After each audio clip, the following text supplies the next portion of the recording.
Tell me about that period of time, Janet and Anne, when you learned about Susan's diagnosis. She didn't have any of the traditional risk factors that you look for when you look for lung cancer.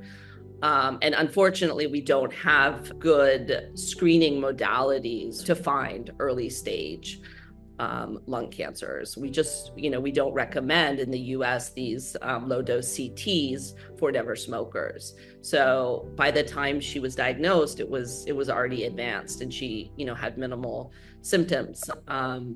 She thought she had just pulled a muscle in her leg, and ended up being a bone metastases.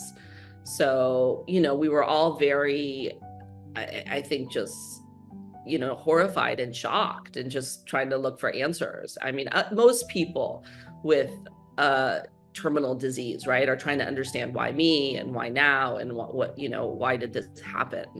So I think that we are still searching, and that's, we have a larger vision of trying to actually turn the needle on lung cancer prevention and funding. We're still searching for answers. And I think until the end, Susan was also, right, searching for answers and in shock of it.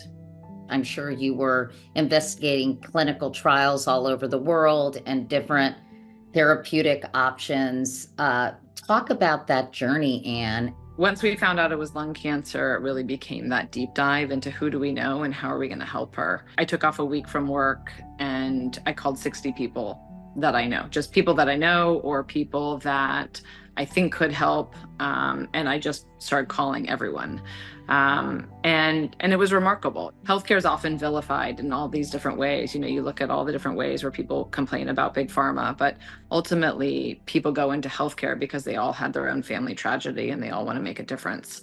And it was remarkable, like the outreach and the people willing to help or give a suggestion or point me in a direction was amazing. And I think the way Janet, Susan, and I ran it, it was really, it was like Susan became the CEO of her cancer. And we had a list. Susan always liked to know, okay, what are all the different options? Like what's, step 1, step 2, step 3, you know that you're going to fail the treatment at some point, and what are going to be all of those options.